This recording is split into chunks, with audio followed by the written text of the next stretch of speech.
Elder Scrolls Online is now PS5 Pro enhanced, boasting a singular graphics mode that aims to unify the two modes found on the base PS5. Let's take a look if it's really all positive, or if PS5 Pro users have a significant disadvantage, which has happened way too many times in the first bit over a year the console's been on the market. Booting up the game on base PS5, users are given the choice between two modes, as stated before.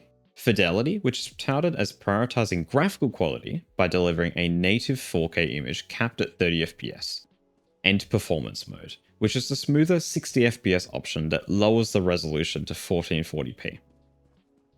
Pro simplifies this by combining the modes. However, with this update, the option to use the older modes has also been removed, which can be problematic as some games have botched the Pro enhancement, making it a worse experience overall, like Silent Hill 2 for example. Let's just focus on just the graphics and presentation real quick with side-by-side comparisons. If you see any differences in brightness or in-game time, it's because this game has a really long day and night cycle, which made it really difficult for me to line up the exact shots at the same times without waiting hours for another cycle. Telling the difference between the three is more noticeable on a larger screen, but there is a marginal improvement in clarity going from that performance mode over to the Pro and Fidelity modes due to that resolution boost. This becomes more apparent when zooming in, which you're obviously not going to be doing during normal gameplay, I hope, but it helps to make it easy to see. Like here where you can see more definition and sharpness in the curves of the armor's shoulder piece. Or here with slightly more clarity in the statue's details. Other than the general increase in clarity, we're not really experiencing any other differences. But the newer versions of the game already run at a combination of high and ultra settings, so they all look quite good for such an old game. Performance in the open world is actually quite good. All three modes do experience some drops here, for example when around a number of players, which can typically be found at hotspots near way shrines like this, which are basically fast travel points around the map. But honestly, there's nothing too drastic here with these metrics, so nothing to worry about. But when I went to test a basic open world combat section, I did find PS5's performance mode can actually be pretty unstable in these seemingly easy scenarios. Whereas the worst I found on the Pro was just 1 or 2 dropped frames.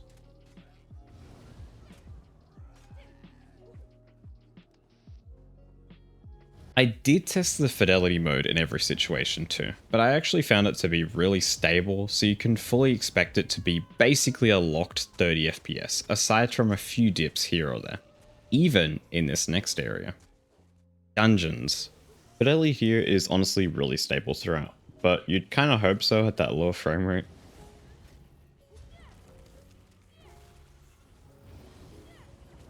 If we look over to that performance mode, I did count a number of drops in this area, which often happen when lots of spells with big effects are being cast by other players I was with. And this, in combination with the number of enemies encountered, did create momentary dips that could hit as low as like 36 or 37 FPS, although performance typically smoothed out pretty quickly.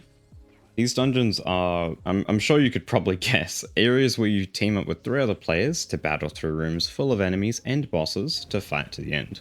They prove harder to run than the basic open world encounters, which honestly makes a lot of sense. Running through the same area on the Pro, at first it seems we're mostly hitting 60 with only occasional dips in performance.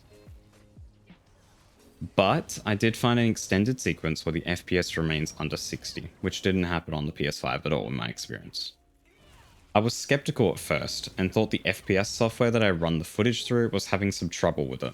So I retested the area again, in which I found the exact same problem. So I decided to jump into a second dungeon for a quick final comparison between the three, to see if the Pro really did perform worse or if it was just the certain spells and effects found within that particular footage. What I found was really interesting. I counted the averages of this run in each mode, and they were as follows. Fidelity, 30 FPS. Performance mode, 59.5 FPS. And Pro, 59.5 FPS. Even though Performance and Pro have the same averages, the experience is quite different. Overall, I observed performance mode to experience drops more often that quickly recover back to 60 FPS. Whereas, once again, I found the Pro to be more stable, aside from extended sequences below 60 FPS, which take much longer to stabilize. Personally, if I was on PS5, I'd definitely be playing in that performance mode. Yes, there's a drop to resolution, but it's much less noticeable than the gained fluidity of a doubling in performance. While Pro owners do get the best of both modes, they also still see frame rate issues, although I would say it's a better experience overall.